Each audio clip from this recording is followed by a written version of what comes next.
له څه وخت راهیسې د مشهورې سندرغاړې فرزانه ناز نوم بیا د ژبو پر سر ده. د ټولنیزو رسنیو یو شمېر کارکوونکي څه په واضح او څه په کنایي ډول د هغې ویډیو په اړه توند غبرګونونه ښیي چې فرزانه ناز ته یې د منسوبېدو ادعاوې کېږي. دغه ویډیو چې زرګونه تنو یو بل ته لېږلې، فرزانه ناز ته یوه ورته نجلۍ یا میرمنه پکې له یو سړي سره د جنسي اړیکو د سرته رسولو په حال کې ښکاري. فرزانه ناز د دغې ویډیو په اړه څه نه دي ویلي.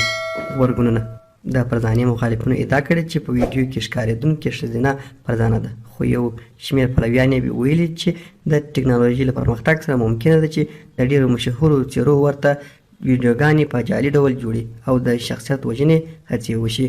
د مخکینیو بریدونو دوام فرزانه ناز دا د مخالفینو لومړنی برید نه دی او نه هم کېدای شي وروستنی وي.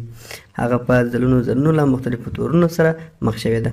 څو کاله مخکې هغې په هلمند کې له جاوید امیرخیل سره په ګډه کنسرت درلود چې د هلمند د دودیزې سیمې د یوه ډله خلکو له سخت مخالفت سره مخ شوه.